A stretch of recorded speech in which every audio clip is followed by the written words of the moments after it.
एक बार फेरीटोपिया की जादुई भूमि में एक सुंदर बारबी रहती थी जिसके पास असाधारण शक्तियां थीं। बारबी बस अपनी जादुई छड़ी घुमाकर इच्छाएं पूरी कर सकती थी। एक धूप वाले दिन बारबी को उसके परी दोस्तों से एक संकटपूर्ण कॉल मिली। मंत्रमुग्ध वन, उनका घर, खतरे में था। जादुई जीव अपनी शक्ति खो रहे थे और एक बार जीवंत जंगल धूसर और बेजान हो रहा था। दृढ़ संकल्प से भरे अपने दिल के साथ बारबी फेरीटोपिया को बचाने के लिए एक खोज पर निकल पड़ी। रास्ते में कई चुनौतियों का सामना करते हुए वह मंत्रमुग्ध जंगल के माध्यम से एक यात्रा पर निकली।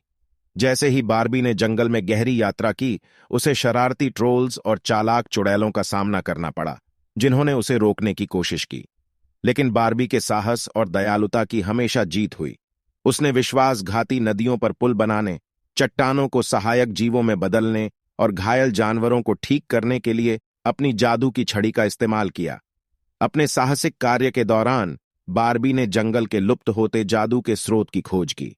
मालिसिया नाम की एक दुष्ट जादूगरनी ने मुग्ध क्रिस्टल को चुरा लिया था, जिसमें फेरीटोपिया के जादू का सार था।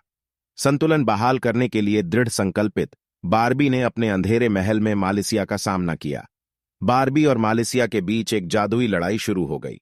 अपनी छड़ी की हर लहर के साथ बारबी ने शक्तिशाली मंत्र बुलाए, जबकि मालिसिया ने काले जादू से उस पर हावी होने की कोशिश की। लेकिन प्यार और दोस्ती की ताकत में बारबी के विश्वास ने उसे ताकत दी। बहादुरी के एक अंतिम कार्य में बारबी चोरी हुए क्रिस्टल को पुनः प्राप्त करने और फेरीटोपिया में अपने सही स्थान पर पुनर्स्थापित करने में कामयाब रही।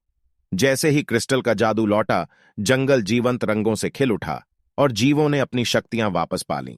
बारबी के वीरतापूर्ण प्रयासों के लिए आभारी परियों ने उसे एक सच्चे दोस्त और फेरीटोपिया के रक्षक के रूप में मनाया। बारबी अपने घर लौट आई, यह जानकर कि उसने अपनी जादुई यात्रा के दौरान मिले लोगों के जीवन में सकारात्मक बदलाव लाया है। और इसलिए फेरीटोपिया में बारबी का रोमांच पौराणिक बन गया। हर किसी को प्यार, बहादुरी और जादू की शक्ति की याद दिलाता है, जो हम में से प्रत्येक के भीतर है।